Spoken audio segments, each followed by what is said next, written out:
శంషాబాద్ కి అతి దగ్గరలో 22,000కే చదరపు గజం 22 ఎకరాల్లో మంచి ప్లాటెడ్ ప్రాజెక్ట్. ఈ నంబర్ కు కాల్ చేయండి. వెల్కమ్ బ్యాక్ టు మనం టీవీ.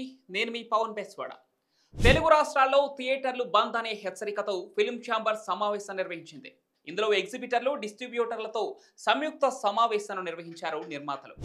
జూన్ 1 నుంచి థియేటర్లు బంద్ ఉండదు అని క్లారిటీ ఇచ్చేశారు.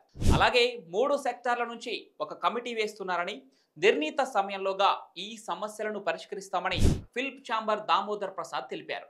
ఇక ఈ సమస్యలపై మే నెల 30వ తేదీన కమిటీ వేయనున్నామని అన్నారు.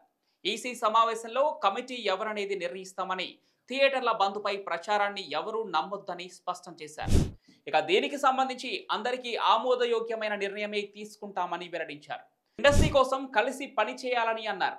త్వరలోనే చిత్ర పరిశ్రమలో అన్ని వర్గాలను కలిసి సమస్యలను పరిష్కరించుకుంటామని దామోదర ప్రసాద్ స్పష్టం చేశారు. ఇండస్ట్రీలోని కొన్ని సమస్యలపై సినిమాటోగ్రఫీ మంత్రి కందుల దుర్గేష్తో కలిసి చర్చిస్తామని తెలిపారు.